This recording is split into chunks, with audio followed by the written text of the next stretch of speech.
ओम शांति। अव्यक्त वाणी है 25 जनवरी 1969। समर्पण की ऊंची स्टेज, श्वासोश्वास स्मृति। अव्यक्त स्थिति में स्थित होकर अव्यक्त को व्यक्त में देखो। आज एक प्रश्न पूछ रहे हैं, सर्व समर्पण बने हो? सर्व समर्पण है ही, यह सभी का विचार है या और कोई का कोई और विचार है? सर्व समर्पण किसको कहा जाता है? सर्व में यह देह का भान भी आता है। देह ले लेंगे तो देनी भी पड़ेगी, लेकिन देह का भान तोड़कर समर्पण बनना है। आप क्या समझते हो? देह के अभिमान से भी संपूर्ण समर्पण बने हो? मर गए हो व मरते रहते हो। देह के संबंध और मन के संकल्पों से भी तुम देही हो। यह देह का अभिमान बिल्कुल ही टूट जाए, तब कहा जाए सर्व समर्पणमय जीवन। जो सर्व त्यागी सर्व समर्पण जीवन वाला होगा, उनकी ही संपूर्ण अवस्था गाई जाएगी, और जब संपूर्ण बन जाएंगे तो साथ जाएंगे। आपने शुरू में संकल्प किया था ना कि बाबा जाएंगे तो हम भी साथ जाएंगे, फिर ऐसा क्यों नहीं किया? यह भी एक स्नेह है, और संग तोड़ एक संग जोड़ने की यही चेन है, तो अंत समय की निशानी है।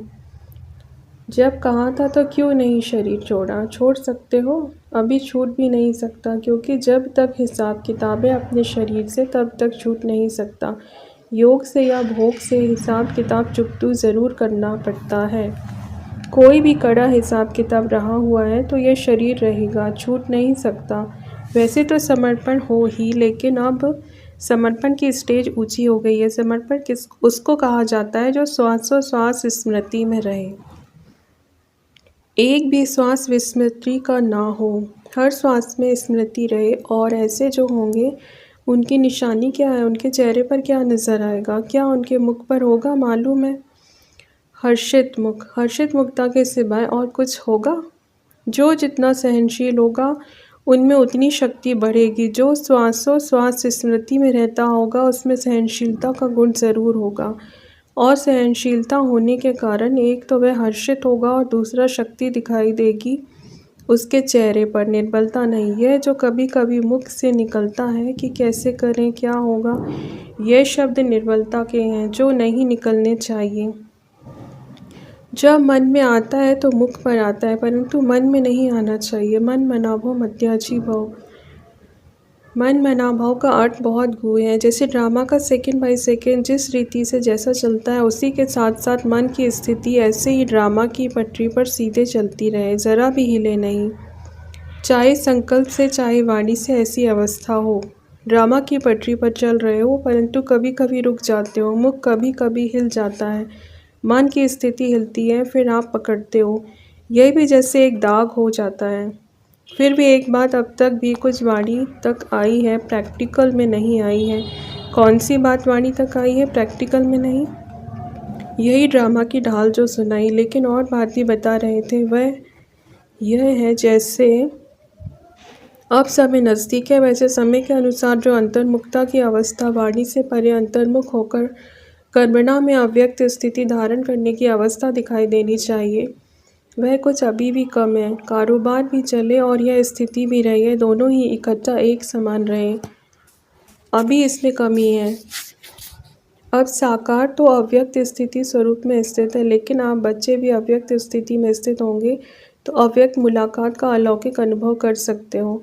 एक मुख्य बात और भी है, वर्तमान समय ध्यान पर देते हैं तो जो तुम्हारे में होनी चाहिए वह कौन सी? कोई को आता है जो मुख्य साकार रूप में भी कहते थे, अमृत वेले उठना। अमृत वेले का वायुमंडल ऐसा ही रहेगा। साकार में अमृत वेले बच्चों से दूर होते भी मुलाकात करते थे, लेकिन अभी जब अमृत वेले चक्कर लगाने बाबा आते हैं तो वह वायुमंडल देखा नहीं है। क्यों था? इस अमृत वेले के अलौकिक अनुभव में थकावट दूर हो जाती है, परंतु यह कभी देखने में आती है। बाप दादा की शुभ इच्छा है कि जल्दी से जल्दी इस अव्यक्त स्थिति का हर एक बच्चा अनुभव करे। वैसे तो आप जब साकार से साकार रीति से मिलते थे तो आपकी आकारी स्थिति बन जाती थी। अब जितना जितना अव्यक्त आकारी स्थिति में स्थित होंगे उतना ही अलौकिक अनुभव करेंगे। 2 फरवरी 1969 अव्यक्त मिलन के अनुभव की विधि। प्रेम स्वरूप बच्चे, ज्ञान सहित प्रेम जो होता है वही यथार्थ प्रेम होता है। आप सभी का प्रेम रस बाप दादा को भी खींच लाता है। सभी बच्चों के दिल के अंदर एक आशा दिखाई दे रही है। वह कौन सी? कई बच्चों ने संदेश भेजा कि आप हमें भी अपने अव्यक्त वतन का अनुभव कराओ। यह सभी बच्चों की आशाएं अब पूर्ण होने का समय पहुंच ही गया है।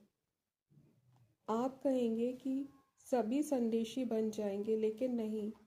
अव्यक्त वतन का अनुभव भी बच्चे करेंगे, लेकिन दिव्य बुद्धि के आधार पर, जो अब अलौकिक अनुभव कर सकते हो। वह दिव्य दृष्टि द्वारा करने से भी बहुत लाभदायक, अलौकिक और अनोखा है। इसलिए जो भी बच्चे चाहते हैं कि अव्यक्त बाप से मुलाकात करें, वे कर सकते हैं। कैसे कर सकते हैं? इसका तरीका सिर्फ यही है कि अमृत वेले याद में बैठो और यही संकल्प रखो कि अब हम अव्यक्त बाप दादा से मुलाकात करें। जैसे साकार में मिलने का समय मालूम होता था तो नींद नहीं आती थी, समय से पहले ही बुद्धि द्वारा इसी अनुभव में रहते थे, वैसे अब भी अव्यक्त मिलन का अनुभव प्राप्त करना चाहते हो तो उसका बहुत सहज तरीका यह है, अव्यक्त स्थिति में स्थित होकर रूह रिहान करो तो अनुभव करेंगे कि सचमुच बाप के साथ बातचीत कर रहे हैं। और इसी रूह रिहान में जैसे संदेशियों को कई दृश्य दिखाते हैं, वैसे ही बहुत गोपनीय रहस्य बुद्धि योग से अनुभव करेंगे। लेकिन एक बात यह अनुभव करने के लिए आवश्यक है, वह कौन सी मालूम है? अमृत वेले भी अव्यक्त स्थिति में वही स्थित हो सकेंगे जो सारा दिन अव्यक्त स्थिति में और अंतर्मुख स्थिति में स्थित होंगे। वही अमृत वेले यह अनुभव कर सकेंगे। इसलिए अगर स्नेह है और मिलने की आशा है तो यह तरीका बहुत सहज है, करने वाले कर सकते हैं और मुलाकात का अनोखा अनुभव प्राप्त कर सकते हैं। वतन में बैठे बैठे कई बच्चों के दिलों की आवाज़ पहुंचती रहती है। बाप सोचते होंगे शिव बाबा बहुत कठोर हैं, लेकिन जो होता है उसमें रहस्य और कल्याण है। इसलिए जो आवाज़ पहुंचती है वह सुनकर के हर्षाता रहता हूँ। क्या बाप दादा निर्मोही हैं? आप सभी बच्चे निर्मोही बने हो तो बाप दादा निर्मोही और बच्चों में शुद्ध मोह, तो मिलन कैसे होगा? बाप दादा में शुद्ध मोह है, साकार बाबा का बच्चों में शुद्ध प्यार था, शिव बाबा का नहीं है। बाप दादा का है, जैसा हमारा है वैसा नहीं। शुद्ध मोह बच्चों से भी जास्ती है, लेकिन बाप दादा और बच्चों में एक अंतर है, वह शुद्ध मोह में आते हुए भी निर्मोही है और बच्चे शुद्ध मोह में आते हैं तो कुछ स्वरूप बन जाते हैं, या तो प्यारे बनते या तो न्यारे बनते, लेकिन बाप दादा न्यारे और प्यारे साथ साथ बनते हैं। यह अंतर जो रहा हुआ है, इसको जब मिटाएंगे तो क्या बनेंगे? अंतर्मुख, अव्यक्त, अलौकिक। अभी कुछ कुछ लौकिकपन भी मिल जाता है, लेकिन जब यह अंतर खत्म कर देंगे तो बिल्कुल अलौकिक और अंतर्मुखी अव्यक्त फरिश्ते नजर आएंगे। इस साकार वतन में रहते हुए भी फरिश्ते बन सकते हो। आप फिर कहेंगे बाप वतन में जाकर फरिश्ता क्यों बने? यहाँ ही बनते, लेकिन नहीं। जो बच्चों का काम वह बच्चों को साझे, जो बाप का कार्य है वह बाप ही करते हैं। बच्चों को अब पढ़ाई का शो दिखाना है, टीचर को पढ़ाई का शो नहीं दिखाना है। टीचर को पढ़ाई पढ़ानी होती है, स्टूडेंट को पढ़ाई का शो दिखाना होता है। शो केश में शक्तियों को, पांडवों को आना है। बाप दादा तो है ही गुप्त। अभी सभी के दिल में यही संकल्प है कि अब जल्दी जल्दी ड्रामा के सीन चलकर ख़त्म हो, लेकिन जल्दी होगी, हो सकती है, होगी या हो सकती है। भाभी जो बनी हुई है वह तो बनी ही रहेगी, लेकिन बनी हुई भाभी में यह इतना नज़र आता है कि अगर कल्प पहले माफिक संकल्प आता है तो संकल्प के साथ साथ अवश्य पहले भी पुरुषार्थ तीव्र किया होगा। तब तो यह भी संकल्प आता है कि ड्रामा का सीन जल्दी पूरा कर सभी अव्यक्त वतनवासी बन जाए। बनना तो है, लेकिन आप बच्चों में इतनी शक्ति है जो अव्यक्त वतन को भी व्यक्त में खींच कर ला सकते हो। अव्यक्त वतन का नक्शा व्यक्त वतन में बना सकते हो। आशाएं तो हर एक की बहुत हैं, ऐसे ही पहुंचती हैं जैसे इस साकार दुनिया में बहुत बड़ी ऑफिस होती है टेलीफोन और टेलीग्राफ की, वैसे ही बहुत शुद्ध संकल्पों की तारें वतन में पहुंचती रहती हैं। अभी क्या करना है? कई बच्चों के कुछ लोक संग्रह प्रति प्रश्न भी हैं, वह भी पहुंचते हैं। कई बच्चे पूछते हैं कि साकार द्वारा तो यह कहा कि सूक्ष्म वतन है ही नहीं, तो बाबा गए, कहाँ से मिलने आते हैं, कहाँ यह संदेश भेजते हैं, क्यों भोग लगाते हो, इसका भी राज है। क्यों कहा गया था? इसका मूल कारण यही कि जैसे आप लोगों ने देखा होगा कि कभी कभी छोटे बच्चे जब कोई चीज़ के पीछे लग जाते हैं तो वह चीज़ भले अच्छी भी होती है, लेकिन हद से ज़्यादा उस अच्छी चीज़ के पीछे पड़ जाते हैं तो बच्चों से क्या किया जाता है? वह चीज़ उनकी आंखों से छिपाकर यह कहा जाता है कि यह है ही नहीं। इसलिए ही कहा जाता है कि इसकी जो एक्स्ट्रा लगन लग गई है वह कुछ ठीक हो जाए। इस रीति से वर्तमान समय कई बच्चे इन्हीं बातों में कुछ चटक गए थे तो उनको छुड़ाने के लिए साकार में कहते थे कि यह सूक्ष्म वतन है ही नहीं।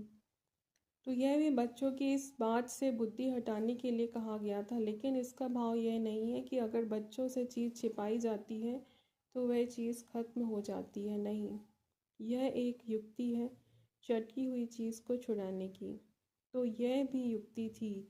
अगर सूक्ष्म वतन नहीं तो भोग कहाँ लगाते हो? इस रस्म रिवाज को कायम क्यों रखा? कोई भी ऐसा कार्य होता है तो खुद भी संदेश क्यों भिजवाते थे? तो ऐसे नहीं कि सूक्ष्म वतन नहीं है, सूक्ष्म वतन है, लेकिन अब सूक्ष्म वतन में आने जाने के बजाय स्वयं ही सूक्ष्म वतनवासी बनना है। यही बाप दादा की बच्चों में आशा है। आना जाना ज़्यादा नहीं होना चाहिए, यह यथार्थ है। कमाई किस में है?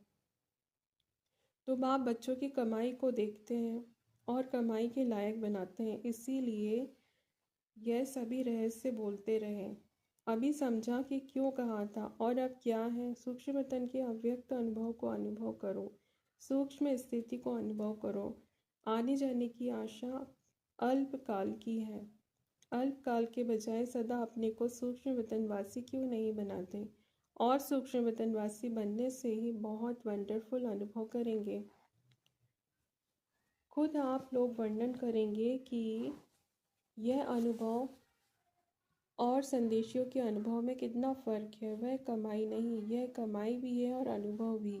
तो एक ही समय दो प्राप्ति हो, वह अच्छा या एक ही चाहते हो? कई बच्चों के मन में यह भी प्रश्न है कि ना मालूम जो बाप दादा कहते थे कि सभी को साथ में ले जाएंगे, अब वह तो चले गए, लेकिन वह चले गए हैं, मुक्ति धाम में जा नहीं सकते सिवाय बारात व बच्चों के। बारात के बिगड़ अकेले जा सकते हैं? बारात तैयार है, यही सुना है। अब तक की बारात के साथ ही जाएंगे, जब बारात ही सज रही है तो अकेले कैसे जाएंगे? अभी तो सूक्ष्म वतन में ही अव्यक्त रूप से स्थापना का कार्य चलता रहेगा। जब तक स्थापना का कार्य समाप्त नहीं हुआ है तब तक बिना कार्य सफल किए हुए घर नहीं लौटेंगे। साथ ही चलेंगे और फिर चलने के बाद क्या करेंगे? मालूम है क्या करेंगे?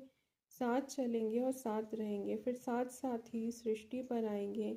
आप बच्चों का जो गीत है, कभी भी हाथ और साथ ना छूटे, तो बच्चों का भी वायदा है तो बाप का भी वायदा है।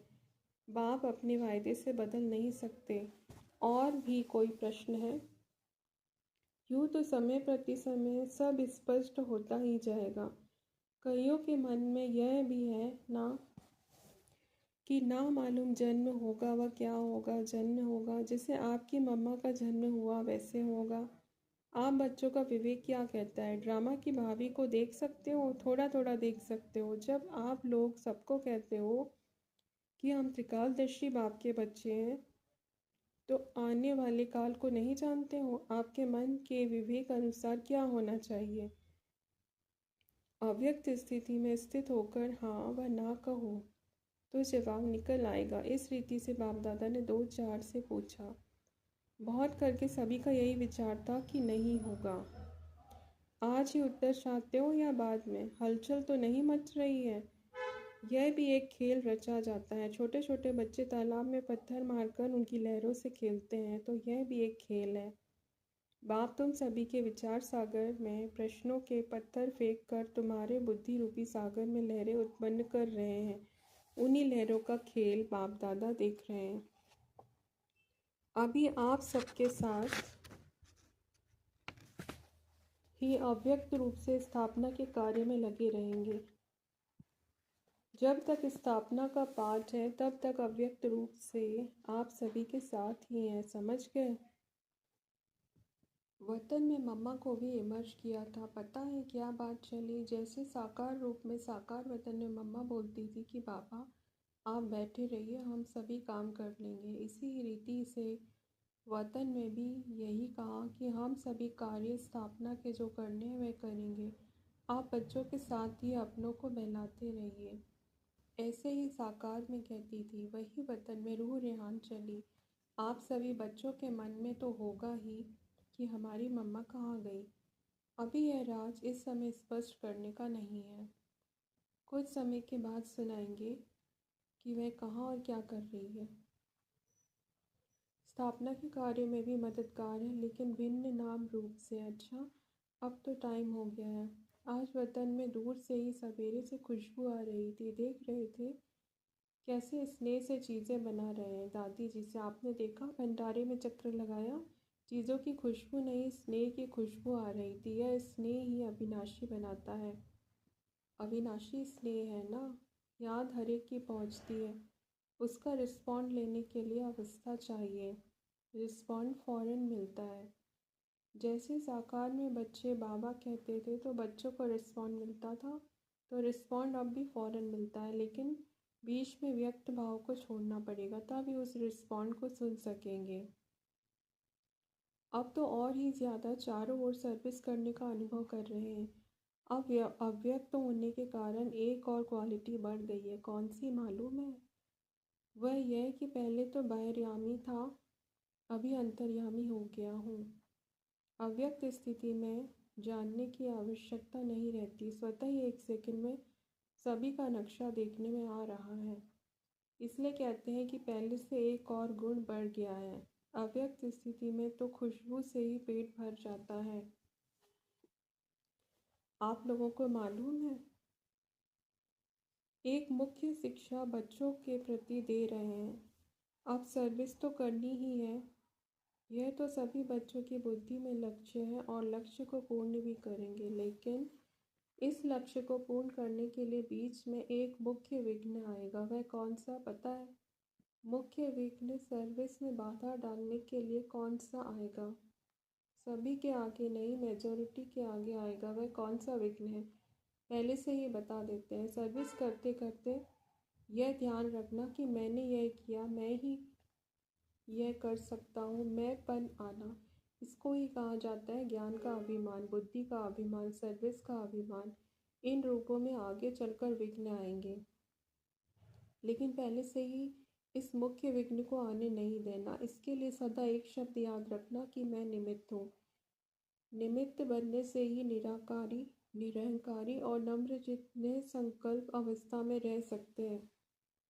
अगर मैंने किया, मैं में आया, तो मालूम है क्या होगा? जैसे निमित्त बनने से निराकारी, निरहंकारी, निरसंकल्प स्थिति होती है, वैसे ही मैं में आने से मगरूरी, मुरझाइश, मायूसी आ जाएगी। उसकी फिर रिजल्ट क्या होगी? आखिरी अंत में उसकी रिजल्ट यही होती है कि चलते चलते जीते हुए भी मर जाते हैं।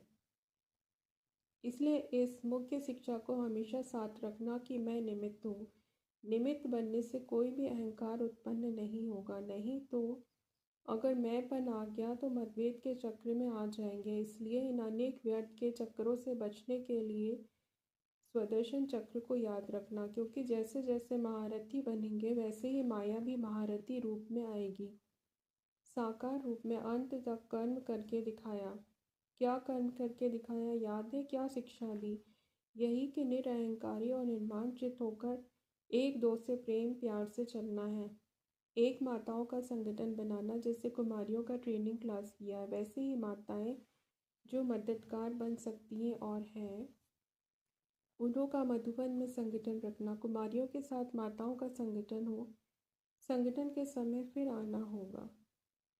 स्नेह को देखते हैं तो ड्रामा याद आ जाता है। ड्रामा जब बीच में आता है तो साइलेंस हो जाते हैं। स्नेह में आए तो क्या हाल हो जाएगा, नदी बन जाएंगे। लेकिन नहीं, ड्रामा, जो कर्म हम करेंगे वह फिर सभी करेंगे, इसलिए साइलेंस। अगर सभी साथ होते तो जो अंतिम कर्मातीत अवस्था का अनुभव था वह ड्रामा प्रमाण और होता, लेकिन था ही ऐसे, इसलिए थोड़े ही सामने थे। सामने होते भी जैसे सामने नहीं थे। स्नेह तो वतन में भी है और रहेगा, अविनाशी है ना। लेकिन जो सुनाया कि स्नेह को ड्रामा साइलेंस में ले आता है और यही साइलेंस शक्ति को लाएगी, फिर वहाँ साकार में मिलन होगा। अभी अव्यक्त रूप में मिलते हैं, फिर साकार रूप में सतयुग में मिलेंगे। वह सीन तो याद आती है ना, खेलेंगे पाठशाला में, आएंगे मिलेंगे। आप नूरे रत्न सतयुग की सीनरी वतन में देखते रहते हो। जो बाप देखते हैं वही बच्चे भी देखते रहते हैं और देखते जाएंगे। अब तो ज्वाला रूप होना है आपका, ये ज्वाला रूप का यादगार है। पता है ज्वाला देवी भी है, वह कौन है? वह सभी शक्तियों को ज्वाला रूप देवी बनना है। ऐसी ज्वाला प्रज्वलित करनी है जिस ज्वाला में यह कलयुगी संसार जलकर भस्म हो जाएगा। अच्छा, विदाई के समय बाप दादा बोले, सभी सेंटर्स के अव्यक्त स्थिति में स्थित नूरे रत्नों को बाप व दादा का अव्यक्त याद प्यार स्वीकार हो। साथ साथ जो इशारा दिया है उसको जल्दी से जल्दी जीवन में लाने का तीव्र पुरुषार्थ करना है। अच्छा, गुड नाइट। सभी शिव शक्तियों और पांडवों प्रति बाप की नमस्ते। ओम शांति।